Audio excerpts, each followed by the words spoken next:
Boa tarde. Estamos aqui no segundo dia do ciclo Um Rio de Afetos, uma homenagem da Academia Brasileira de Letras ao Rio de Janeiro, capital mundial do livro. Hoje temos aqui o Godofredo de Oliveira Neto, Rosisca Darcy e Ana Maria Machado, que vão falar sobre suas histórias com o Rio de Janeiro. Godofredo, começa. Bom, boa tarde a todas, boa tarde a todos. Prazer, sempre uma honra estar aqui com a Ana Maria e Rosisca, são os meus exemplos, meus modelos na área da cultura e da literatura. Então, é uma responsabilidade muito grande. Eu queria começar dizendo o seguinte, vamos calcular o tempo, como é que é, mais ou menos, uns 15, ok. Eu sou de Santa Catarina, isso é importante para a questão da abordagem do Rio de Janeiro. E vinha para cá com frequência por questão de família, mas vim definitivamente em 69.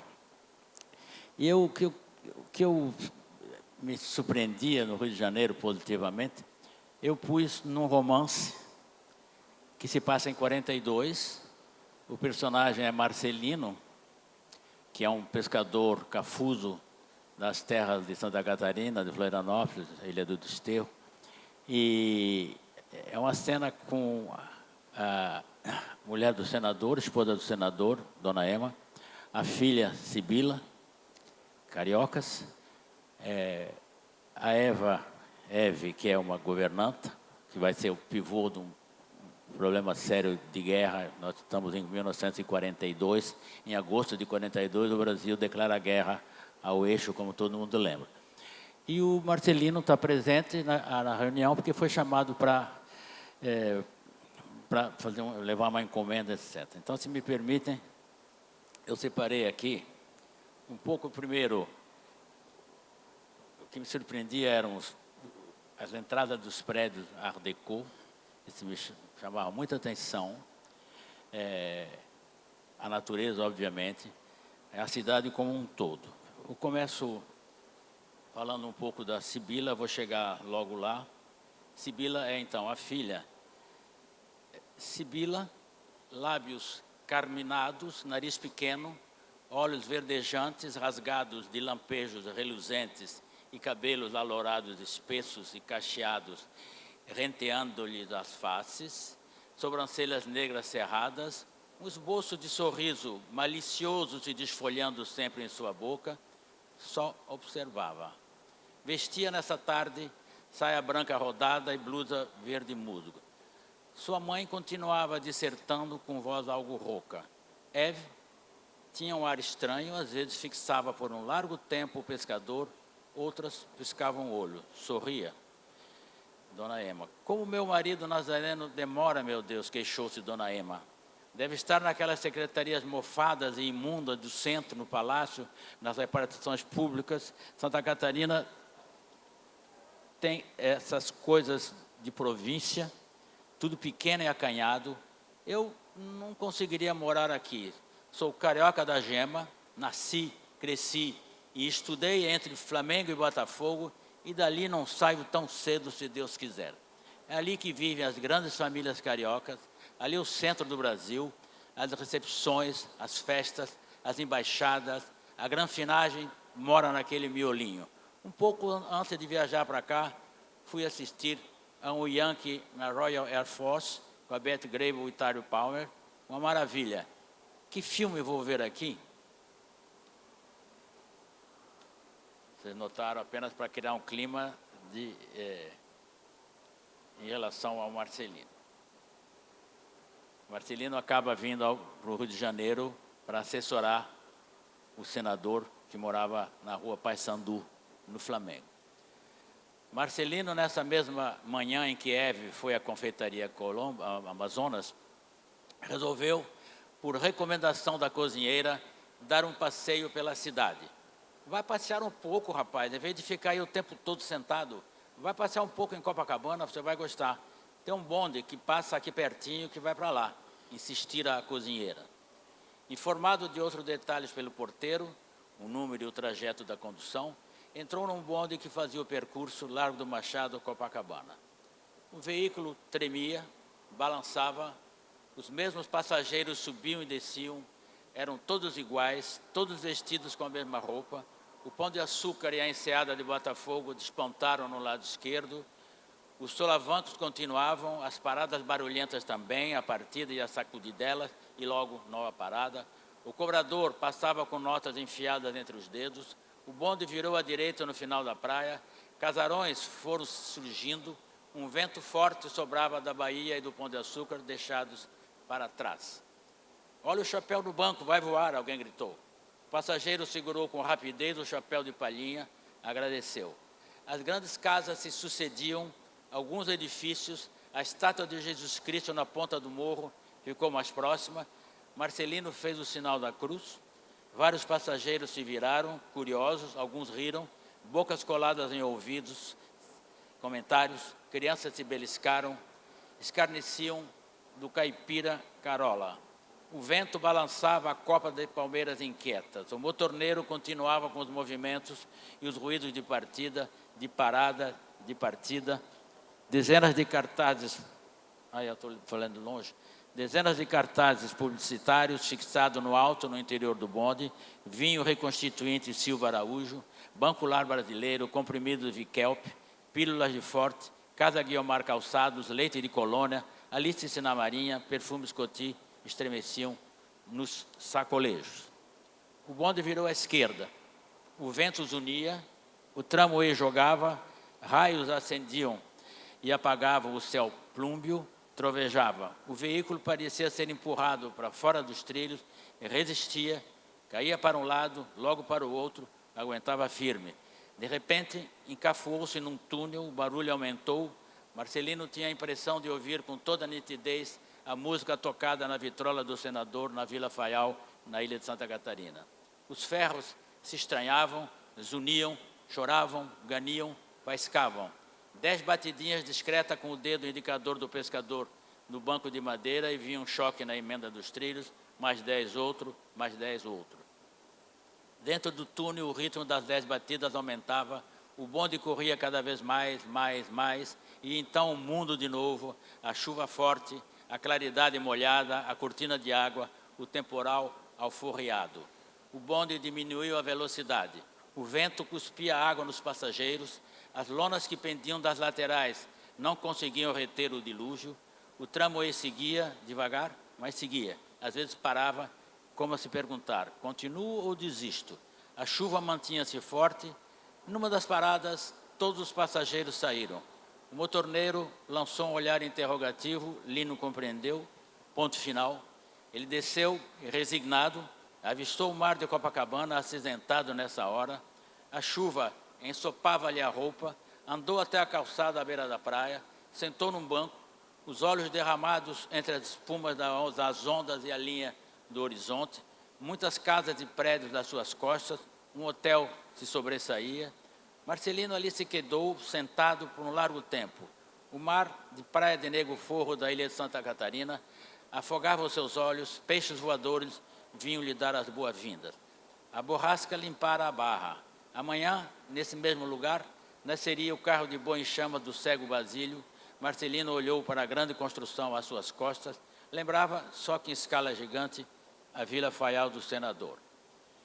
É o Copacabana Palace, lhe explicou no dia seguinte a cozinheira. A Sibila vai muitas vezes brincar no Palacete do Vivier, ali pertinho. Ela estuda no Sion, com a filha dos do Vivier. Elas estavam juntas no dia em que o Zeppelin sobrevoou o Rio de Janeiro. Até hoje elas comentam. Quando o Marcelino levantou do banco, ainda caía fina garoa. A Procela se fora. O pescador Nego Forrense voltou encharcado para o Flamengo já de noite. Os faróis dos carros feriam-lhe os olhos e intensavam com regularidade a fraca iluminação interior do bonde. Rostos ao seu lado ganhavam contornos angulosos, com o facho de luz, narizes, queixos, testas e sobrancelhas se agigantavam monstruosos e minazes. Ouviam-se buzinas e ronco de motores. O trânsito fluía lento. Luzes de algumas casas franjavam o pé do morro do Corcovado e trouxeram-lhe o boitatá que o velho Damião tinha visto tantas vezes com pavor na Praia da Daniela, e Dona Altina, nas matas fechadas de Praia de Nego Forro, na ilha de Santa Catarina. Marcelino, como costumava fazer, escondeu durante todo o trajeto o braço esquerdo atrás do corpo, que ninguém tivesse pena dele. Ao vencer a portaria do prédio da Paysandu, súbita refrega levantou-se vindo de trás dos morros. Feras lufadas despentearam os cabelos negros e lisos. O losango do mármore avermelhado, as esquadrias de ferro escuro, o espelho e a exuberante vidraçaria procuraram-lhe amparo. Obrigado.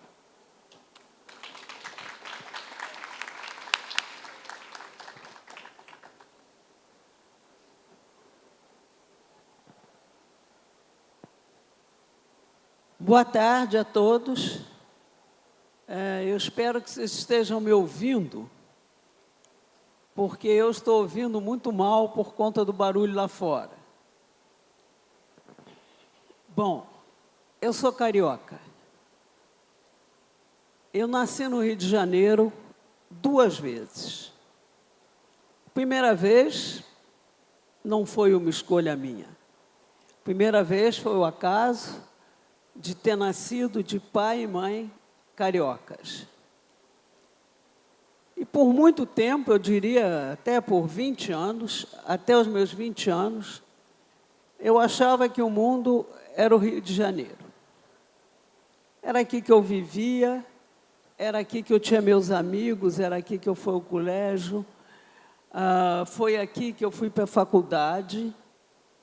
E, finalmente, quando eu tinha 20 anos, eu ganhei de presente de 20 anos uma ditadura militar, que durou 20 anos.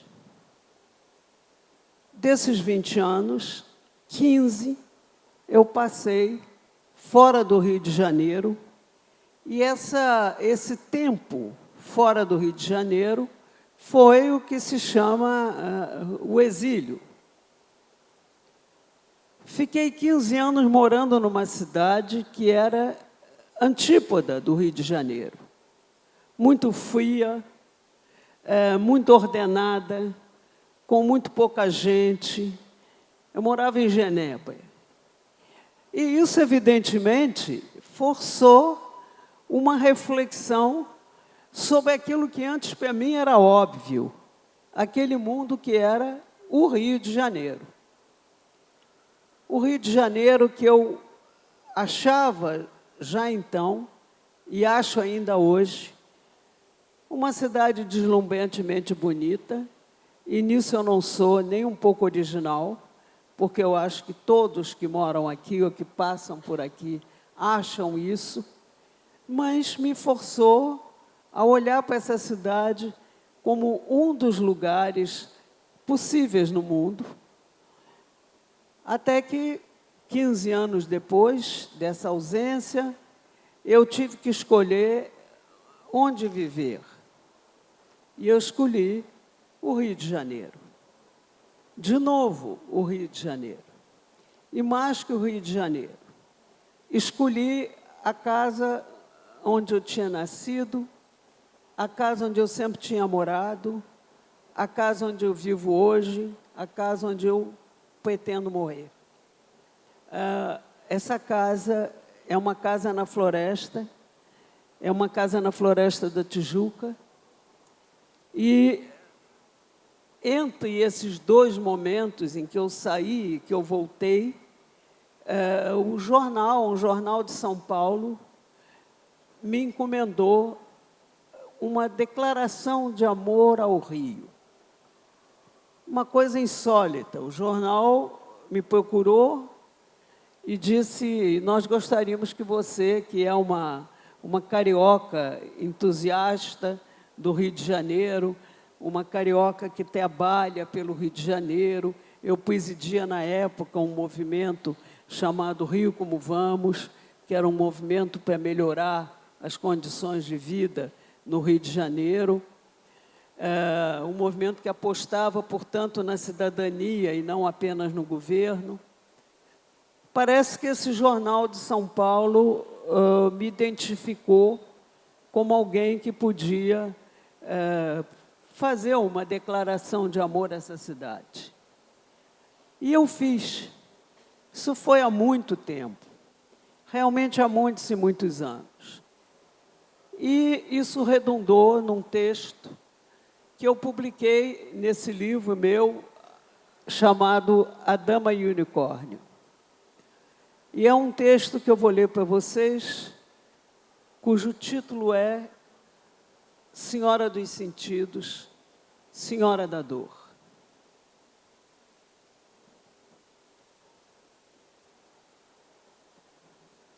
Nada é mais injusto no amor do que calá-lo.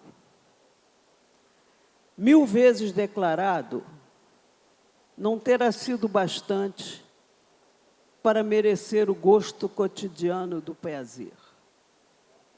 Esse que me vem, antes de tudo, de sua luz, que na madrugada rola nas águas, afogueada, e vive aquele momento em que incendeia seu corpo todo, antes de cair na ternura de um azul saciado que vai durar toda a manhã.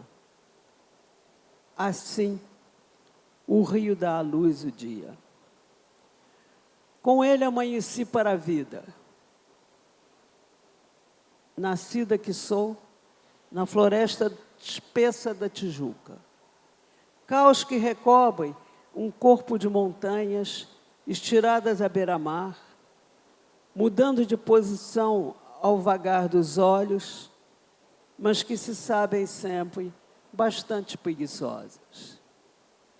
Estira-se esse corpo verde, encolhe-se, alonga-se, e seu movimento acaba sendo do abraço.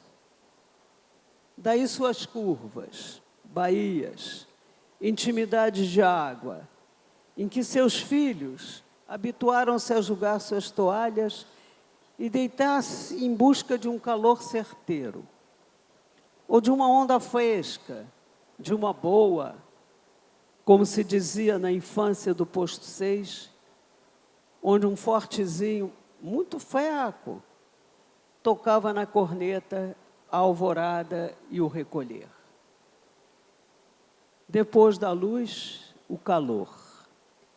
Pele de verão, manhã do rio, que às vezes, quantas vezes, escapa mesmo do inverno. Não, inverno não.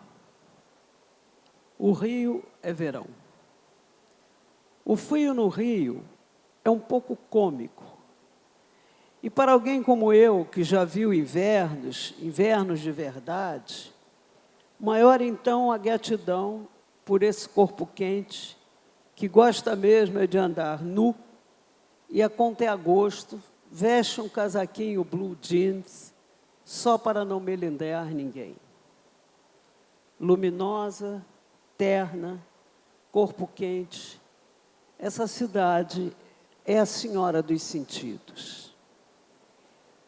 E como se não bastasse a beleza, que como um destino, ela oferece e partilha com todos nós que aqui gorjeamos, como se não bastasse o ritmo, que já antes do Natal, nas noites de dezembro, batucam os morros, já que não só as balas se perdem no ar, e vai num crescendo até as avenidas de fevereiro, como se já não bastasse esse gingado, a danada é inteligente.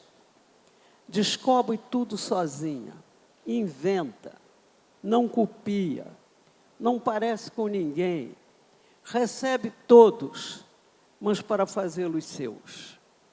É ela, única e irrepetível, mãe nossa de cada dia. Rebelde, rebelde, muito rebelde, paga seu preço. Vive os paroxismos dos que não se conformam, enlouquece, mata, morre em pesadelos, acorda extenuada das noites em que não dormiu, diaba solta nas suas próprias ruas, nas vielas, testemunha de seus descaminhos, seus erros, seus desgovernos. Chora muito e muito, se afoga nas suas tempestades. Assim, tão contraditória, essa cidade, às vezes, se descobre a senhora da dor. E se pergunta inconformada, por que não foi mais feliz? Nesses momentos, compõe suas melhores canções, brotando de uma imbatível alegria, de uma vocação de poesia, que, para bem além do bem e do mal, emerge do espelho do mar. O mar que insiste, implacável, em chamá-la de linda, em amá-la dia e noite, como se fosse perfeita. O mar que a consola, embala, perdoa. O mar que é como todos nós, seus filhos devotos e amantes incondicionais.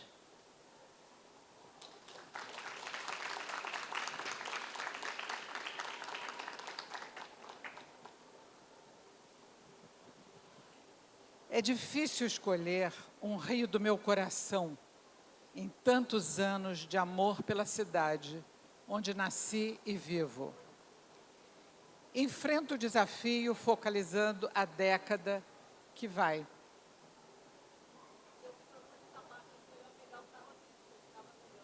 Eu peguei o da Rosisca, eu estava só em outra posição aqui, tudo bem. Tá. Enfrento o desafio focalizando a década que vai da segunda metade dos anos 1950 a meados dos 60. Foi quando eu tive consciência de estar me apropriando da cidade, de tanto aproveitar o que ela oferecia. Nascida em Santa Teresa, então eu já me mudara para Ipanema e estudava na quadra da praia, colega de escola de Nara Leão e Nana KM, quase no Arpoador.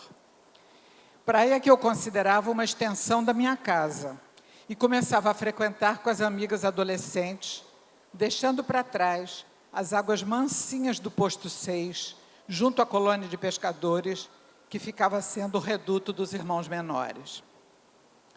Esse era o arpoador que inventou o frescobol, introduziu o surf, foi o paraíso da pesca submarina.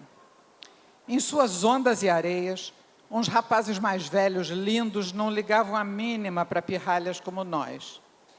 A turma deles era outra, de umas moças admiráveis, que invejávamos de longe nos primeiros biquínis que a cidade via.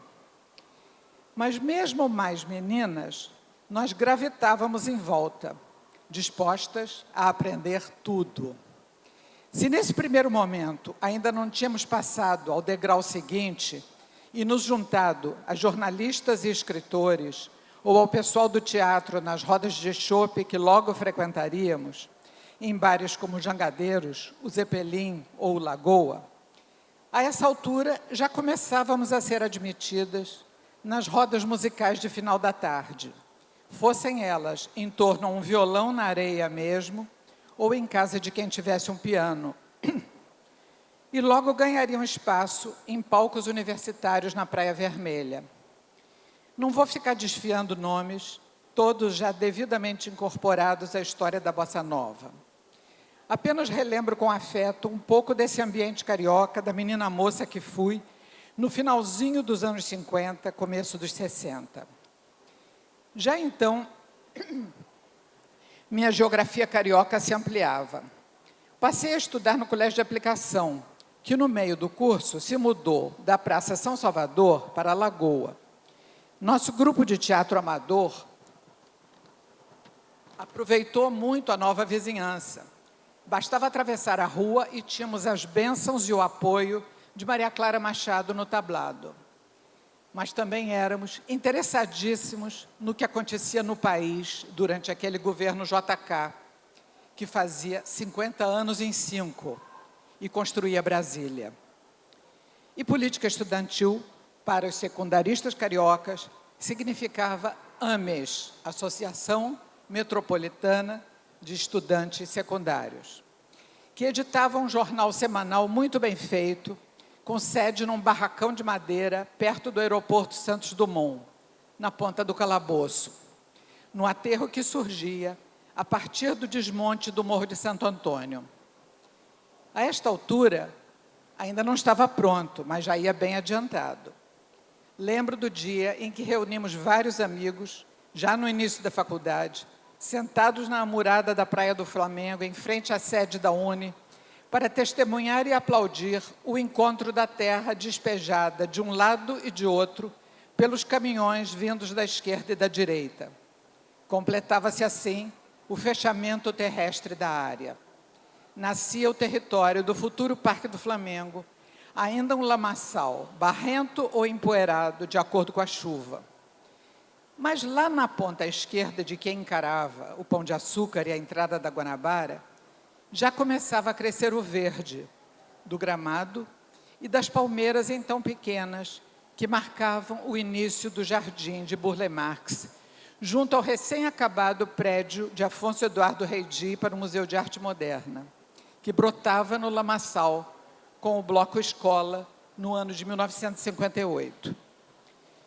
Nesse lugar pioneiro, eu estudei pintura por 3 anos, com outros frequentadores dos ateliês livres de artistas como Aloysio Carvão e Ivan Serpa, e das oficinas de gravura de uma geração notável de gravadores.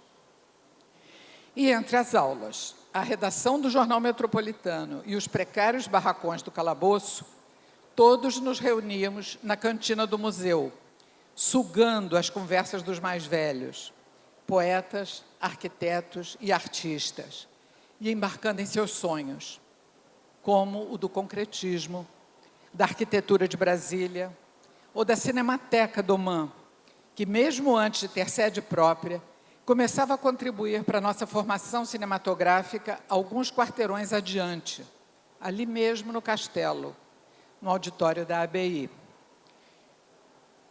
A ABI é a Associação Brasileira de Imprensa e a sede ficava na Araújo, Porto Alegre.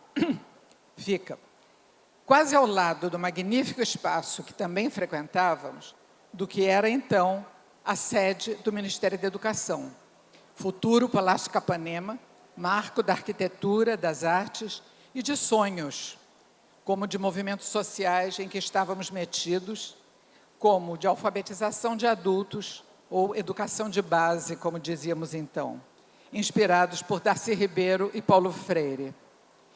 No início da noite, enquanto fazíamos hora para que diminuíssem as longas filas para a condução em que voltávamos para casa, nos micro-ônibus que se chamavam lotações, assistíamos a memoráveis sessões de filmes clássicos, em festivais temáticos que formavam o cineclubismo e deram origem a debates e sonhos que fizeram eclodir o cinema novo em seguida. Esse eixo geográfico, que se irradiava do Museu de Arte Moderna e seguia pelo Castelo, incorporava uma efervescência cultural variada, de jovens que se moviam pelas ruas em segurança, com a vontade impossível de imaginar hoje. Bastava cruzar aquela passarela que liga o museu à Avenida Beira-Mar e estávamos no quarteirão onde funcionava a Faculdade Nacional de Filosofia, com seus 14 ou 15 cursos diferentes, bem ao lado da Maison de France, com seu teatro, sua livraria e seu centro cultural, incluindo uma bibliotecária generosa e uma bibliotecária fantástica, Dona Maria. A caminho das sessões de cinema na Araújo, Porto Alegre, podíamos passar pela Galeria de Arte Macunaíma, sempre cheia dos alunos da Escola de Belas Artes, ou então parávamos numa livraria na Rua México, a ler, do Jorge Zahar, onde tínhamos uma acolhida generosa, com direito a fazer crediário e pagar a prestação.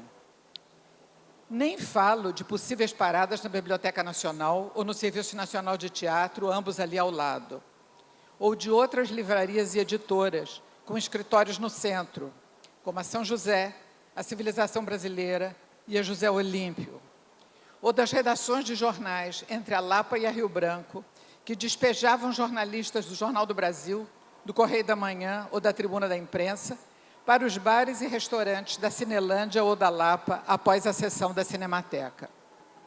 Nós, jovenzinhos, só de ouvir as conversas desses boêmios mais velhos, íamos aprendendo de tudo e nos formando, bebendo as palavras de gente como Ismael Silva ou Celso Cunha, Carlos Scliar ou Augusto Rodrigues, Eneida ou José Condé, e uma incontável constelação de talentos que discordavam entre si, discutiam tudo e brigavam muito, mas depois faziam as pazes.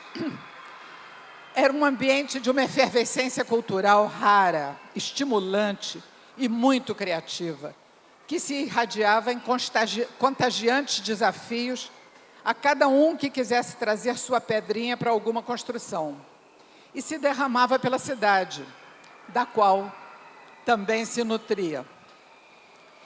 Por exemplo, se um professor de Belas Artes, Fernando Pamplona, resolvia contribuir para uma linguagem visual nova no desfile do Salgueiro, cujos ensaios frequentávamos, alternando com os da Mangueira e da Portela, e ajudava a escola de samba a ganhar seu primeiro campeonato com o enredo em homenagem a Palmares, com o samba de Noel Rosa de Oliveira e Anês Carzinho, em 1960, isso. Logo em seguida, os garotos do CPC da UNE, que era o Centro Popular de Cultura da União Nacional dos Estudantes, e da Cinemateca, aproveitavam a dica, começavam a se interessar por Palmares, iam se juntar em torno a Cacá Diegues e filmar Gangazumba. Num teatrinho da Praia de Botafogo, lá no fim, no Morisco, daí a pouco, um espetáculo como Rosa de Ouro vinha substituir um recital de louvações e romanceiros de tradição anônima ancestral, trazidos nas pesquisas de Fernando Lebes e Cecília Conde. E, de repente, explodia em sucesso, que tomava conta da cidade, com um projeto de Hermínio Belo de Carvalho, que resgatava Araci Cortes e ofertava Clementina de Jesus a nosso deslumbramento. Clementina trazida ali do lado da festa da Igreja da Glória. E ainda revelava no acompanhamento músicos pouco mais que meninos, da estirpe de Paulinho da Viola e Elton Medeiros. Também os encontros vindos de Ipanema e do Arpoador iam incorporando essa riqueza e suas novas batidas de violão, tendo influência do jazz, consolidando a bossa nova, se apoiando em piano de Tom Jobim, o Luizinho Essa, Luiz Carlos Vinhas e ganhando o mundo. Daí a pouco, ali junto ao Largo da Carioca, surgia o Zicartola, um dos espaços de criação sonora mais generosos e opulentos que o Rio já viveu em suas tantas somas de gente, com o próprio Cartola e tudo o que músicos como Zequete, Nelson Cavaquinho e tantos mestres tinham para ensinar. E pouco depois, em seguida ao golpe de 64, essas somas criativas iriam ganhar o aporte paulista do Teatro de Arena, que acabou espirrando para nossas bandas e daria origem ao Grupo Opinião, no primeiro centro comercial com esse nome em Copacabana, e acabou trazendo da Bahia a jovem Maria Bethânia. Por exigência dos pais, só liberada para vir se fosse em companhia do irmão, Caetano Veloso. O céu era o limite. O tempo agora não dá para rememorar tudo, precisaria um livro inteiro do Rui Castro. Trago apenas uma modesta evocação afetiva de alguns carinhos da minha formação cultural carioca, em uma década de encantos mil, acolhidos e confluentes neste rio que sorria de tudo e soma tudo, e mais que nunca, cantava e semeava futuro.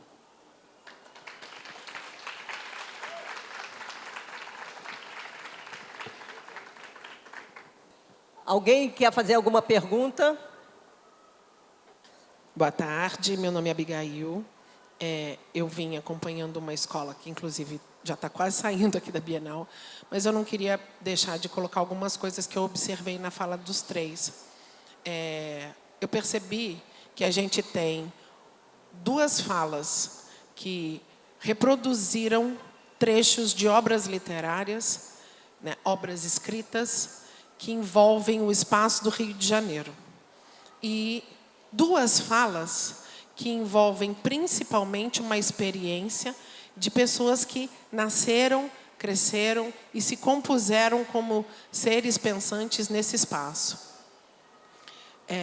E nessas 3 falas, o que me chamou a atenção foi o seguinte: as 2 últimas tratam do rio que começa na Zona Sul e chega ao centro da cidade.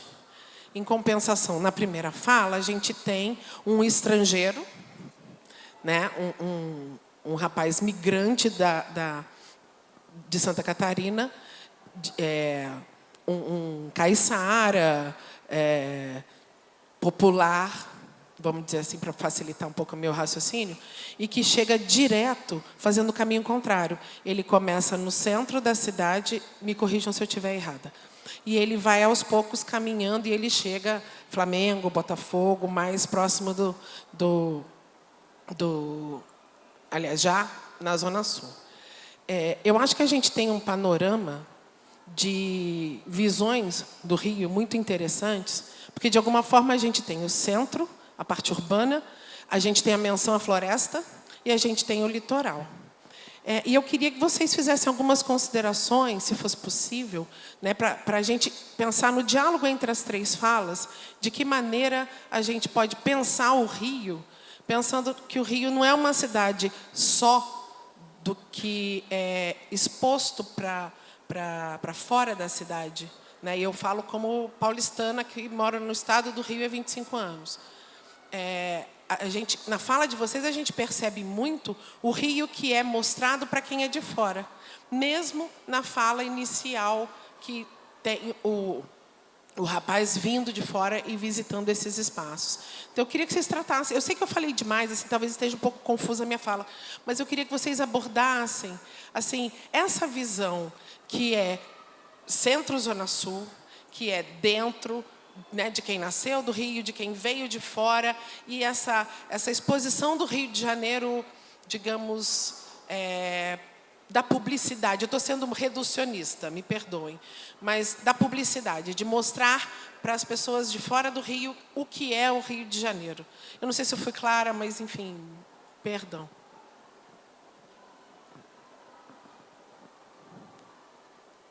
Olha, o som estava ruim, e então aqui a Rosisca estava dizendo que ela não entendeu direito, enfim, eu vou tentar responder.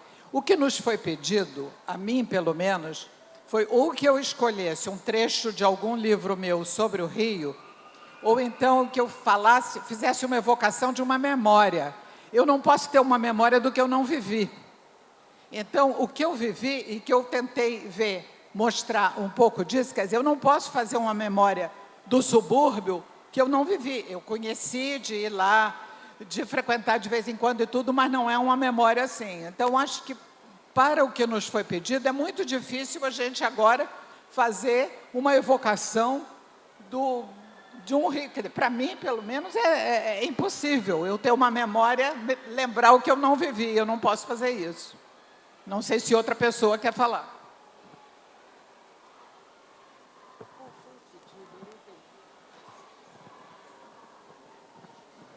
Bem, o que eu li faz parte desse livro, Marcelino. O Marcelino é um cafuso. Insisto sempre que há pouquíssimos, talvez nenhum, livro que ponha o cafuso brasileiro como protagonista, porque o movimento negro não abraça essa causa, tem outros problemas, o movimento indígena tampouco, o movimento feminista tampouco, o movimento LGBT tampouco. Quer dizer, é uma etnia um pouco que representa aqui todo esse subúrbio. Quer dizer, caiçara, a palavra bem, quer dizer, pai negro, mãe indígena, pescador, e ele vem para o Rio de Janeiro, trazido pelo senador, mas por uma razão muito singela. E essa também é a memória que eu pus, que eu não vivi, mas, né, criei um novo real, né, o verdadeiro real, porque o real também não existe, é uma construção. E uma coisa engraçada, os que poucos sabem, na época, já mais para o fim da ditadura, mas uma pessoa muito importante em Brasília, na área de justiça, tinha uma coleção de pássaros na rua Paissandu, gaiolas, cerca de 100. E a filha era grande amiga minha, muito amiga minha, que infelizmente já faleceu. E isso era extremamente proibido. Quando o pai dela morreu, ele perguntou para mim, ela perguntou, você quer uma gaiola? Eu falei, isso não vai proibido. Bom, o que tem isso a ver? É que o Marcelino tem 3 pássaros em Santa Catarina nos anos 40, como eu disse, que tinha a verdadeira paixão. A vida dele era o mar e os 3 pássaros, só. E o senador precisava de tratadores. Então ele vem. Então ele é o subúrbio todo do Brasil, em pleno Rio de Janeiro.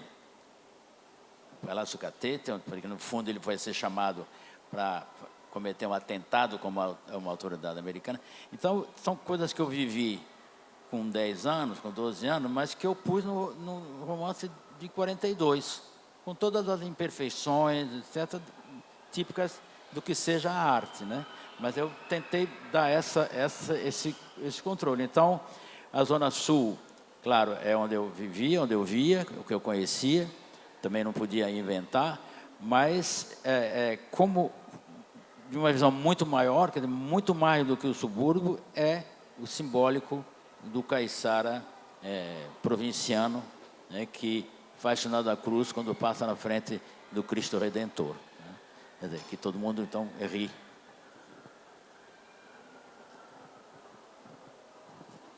Eu peço desculpas porque eu não entendi bem daqui a sua pergunta, mas a partir da resposta da Ana Maria, eu queria acrescentar alguma coisa, não? De fato, o que nos foi pedido foi que nós falássemos do Rio de Janeiro. Falássemos do Rio de Janeiro através de um rio de afetos.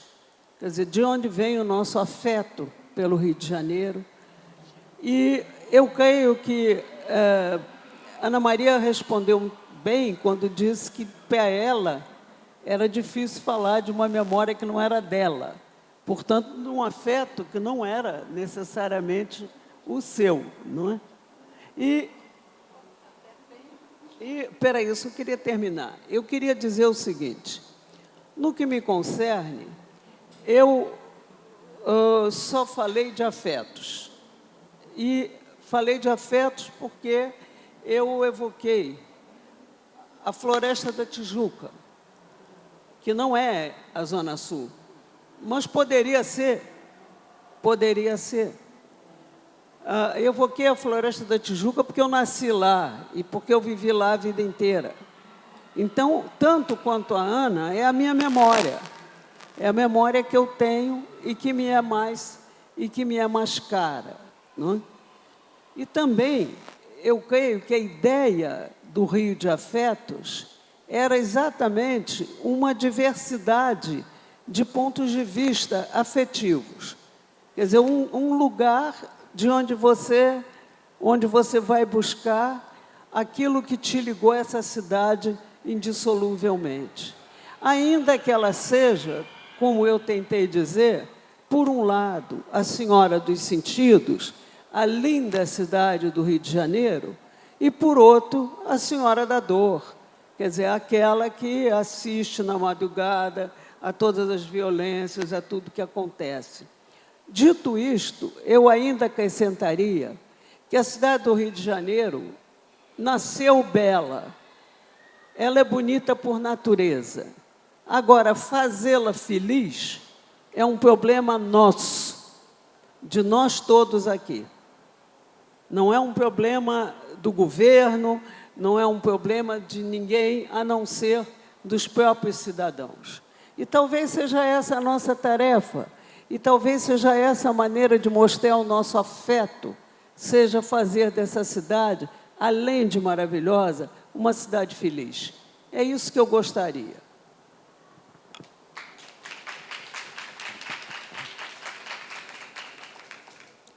Eu queria só acrescentar uma coisa que eu lembrei depois, é que se eu tivesse partido para fazer como, por exemplo, o Godofredo, tirar um trecho de um livro, aí eu tenho, em romances, eu tenho trechos que são, por exemplo, no Canteiros de Saturno, tem todo um núcleo que está em Lins Vasconcelos, que está no Lins, e tem outras coisas, mas como o que chegou para mim foi um pedido de memória, e a minha memória já pode ser um tempo, e eu escolhi focalizar um tempo, que nem foi tanto Zona Sul, começa lá, mas vem para o centro, entendeu?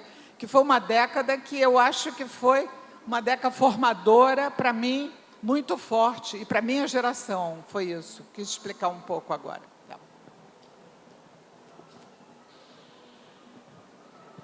Dentro do que nos foi solicitado, eu também fiz um roteiro que o Marcelino, que seria eu, esse Marcelino dos anos 42, que faz esse trajeto entre Flamengo e Botafogo, como caiçara, como caipira, e vai até Copacabana, fica de frente para o Copacabana Palace, soube ali que ali o Zeppelin tinha passado por ali, volta o Cristo, enfim, é um passeio pelo Rio de Janeiro. Então, a memória que eu tive aos 10 anos, ou menos até, e que agora o Marcelino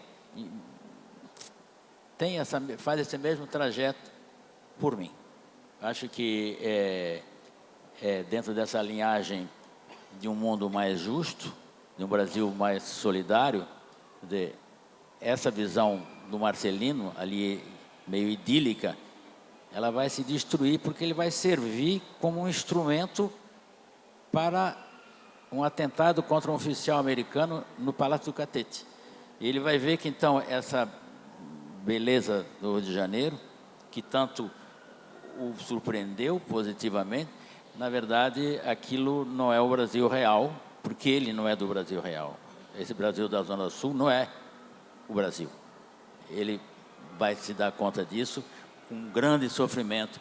É um pouco o que eu também senti na vida. Quer dizer, o Rio de Janeiro, essa beleza toda, os prédios, não vou falar só da natureza, mas as construções da arquitetura, das entradas dos prédios Art Deco, principalmente Flamengo, Botafogo, mas também alguns em Copacabana. Essa beleza toda, na verdade, ocultava uma grande miséria, como oculta até hoje. Então, acho que a literatura, ela tem, e aí dentro do que nos foi pedido, né, eu mostro esse Rio de Janeiro da contradição, com um passeio, na minha memória transposta para um personagem, e também com o objetivo, não tenho a menor dúvida disso, de lutar por um Brasil mais justo. Então, é um passeio, mas não um passeio panorâmico, é um passeio da alma brasileira. Eu vivi isso como estrangeiro, para pegar a palavra que foi dita pela professora, e me acostumei, mas é sempre um passeio, vejo essa beleza toda, pus no livro, há mais uma centena de descrições do Rio de Janeiro daquela época, mas o leitor, a leitora, saberá que isso não é um Brasil de ficção, porque são 100 milhões, 150 milhões, mais ou menos, que vivem em extrema pobreza. Né? Extrema pobreza seriam 50 milhões, mas 150 de pessoas com uma visão muito pobre. Esse Brasil de 50 milhões é só dos 50 milhões. Esse é a Zona Sul do Rio de Janeiro. Né? Enfim, então, fiz esse contraste para dizer, usando a minha memória, a minha experiência de vida, o meu pragmatismo e tentando pôr no papel em forma de arte.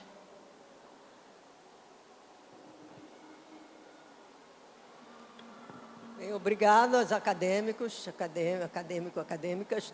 Amanhã, nesse mesmo horário, a gente vai ter o Antônio Torres, o Geraldo Carneiro e o Domício Proença Filho. Tá? 16 horas. Obrigado.